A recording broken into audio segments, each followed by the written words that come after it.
Hi there. This video is inspired by, I say that with like thinking, it sounds a bit like this video was sponsored by. This video was inspired by a student who I reconnected with after her vacation and my vacation with my family, both of our vacations with our families. And we reconnected and we caught up and we talked about how our vacations were. And I was so grateful that she was honest with me and, um, shared what she actually felt about what it was like traveling with family for a week this summer. And it gave me a chance to share what it was actually like for me. And I got really lucky this summer. I had a wonderful vacation with my family, with my brother and his wonderful family. And I feel blessed to have them as my family. Um, and at the same time, I'm going through a strange transition. I'm heading off to Europe as a first stop on um, a trip that is my life, on the journey of life. Yeah, and I realized, so I'm leaving this. I'm making this video sort of to share with people who I haven't been in touch with maybe for a few weeks, students, and maybe people who've never met me before and don't know who the heck I am. That's okay too. You probably won't care, but if you do know me and you'd like to get to know me a little bit better, I thought I would just sort of get real and be kind of more transparent about what's going on with me and at this point in my journey through life. So basically what's happening is I am, after 2 years having gotten sort of stuck in the US, I spent the first year and a half of COVID during COVID in Argentina. And then I spent 2 years here. And now it's been 3.5 years and I've been quite isolated, extremely isolated for those 3.5 years.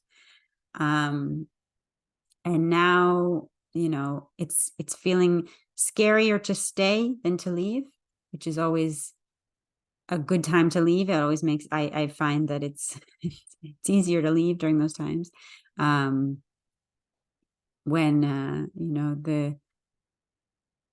the taking the risk of heading off into the unknown, it feels less scary than staying put or staying where I am. So I'm heading off.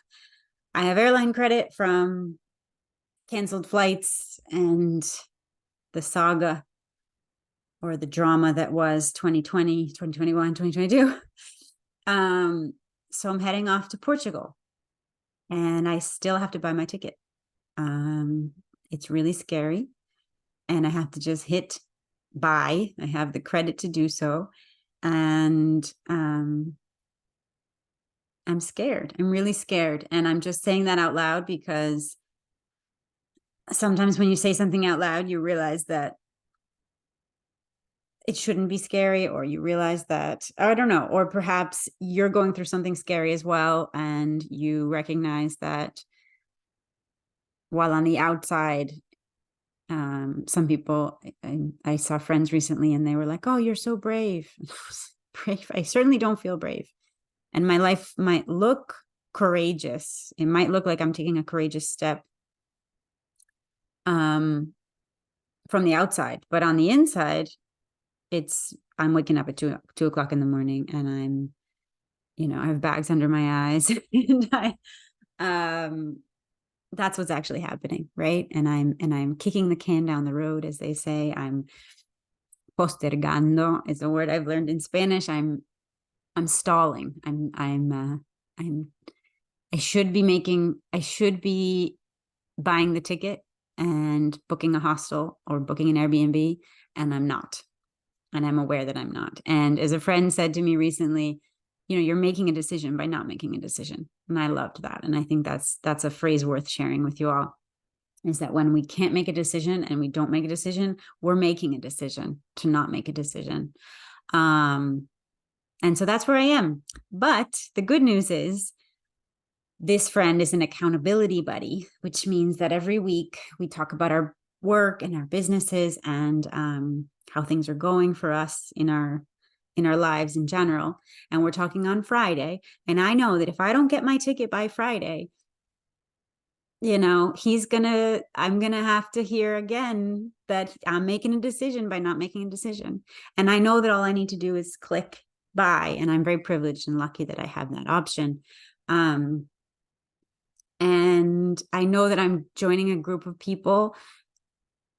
There are other people like me right now in this world who have had their lives, shaken up, torn apart, whether it's because of the economic situation in their country or their family life or their work situation or for whatever reason, or a combination of all of that.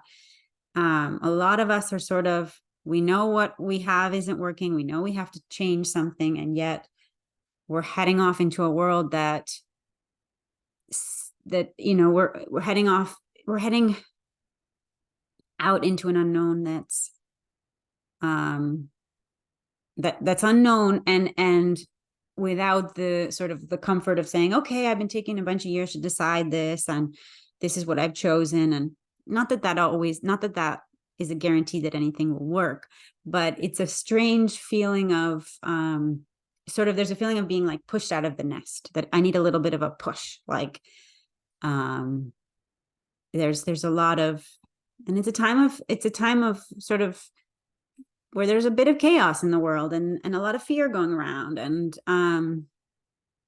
so anyways, I just thought I would share that with you all. And so hopefully by next week, I'll let you know that I have a ticket and that I'm headed off to Portugal in the beginning of September.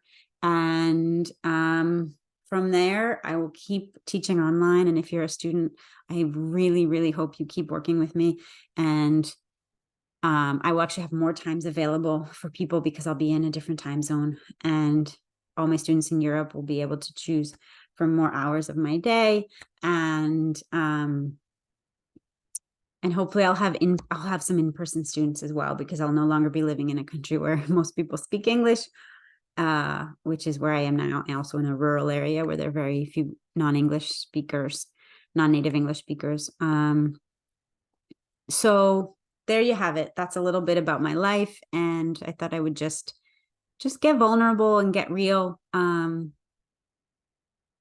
why not? To me, it's something, for me, it's something that I don't know. Maybe I'll just leave it there. Maybe I'll make another video about what I think about being vulnerable and getting vulnerable. Maybe one last thing is I want to recommend 2 books. If you liked what I said and you thought, oh, I would like to learn how to talk more like that in English, an author I definitely recommend is Brene Brown. She's given me and many English language speakers and learners vocabulary and language to talk about things like what I'm talking about now. Is it crooked? Anyways, Brene Brown. One book I have been reading in Spanish, and here's a copy in English, is Gifts. I don't know if it's backwards when you see that, but Gifts of Imperfection by Brene Brown. It's one of her older books, and I find it really lovely. I read it, and I'm reading it again for the second time in Spanish. This is a copy in English. And another book I'd recommend is Life is in the Transitions. This is one I'm currently reading, and it's called Life is in the Transitions by Bruce Feiler, Feller. I had it. Let me just pull it up. Where is it? It's gone. Oh, goodness. And this video is not going to get edited. So Bruce Feiler, Life is in the Transitions. Really, really, really, really interesting. And I think you'll like it too. And both of them are great as reads for non-native English speakers, people at C1, C2 level, who are people who usually think they're at B1 level. So if you think you're at a B1 level, you're probably at a C1 level. In most cases. And if that's the case, these are great books for you. Even if you're at a B2 level, there are books that you could definitely could read. Nonfiction is a great genre. Self-help and nonfiction are great genres for as first reads in English. And Brene Brown is a great author for that. And Eckhart Tolle is another one. If you like self-help, his writing is, as a non-native English speaker himself, he's German. He writes, he doesn't use a lot of phrasal verbs, and he writes very clearly and succinctly, I think beautifully, but in a more simple way. But of course, the ideas are quite profound. And that book, my favorite book of his is A New Earth, which is just wonderful. And there's also a podcast that goes with it that Oprah Winfrey did with him. So there's some ideas for you, and I can't wait to connect with you soon. All right, bye.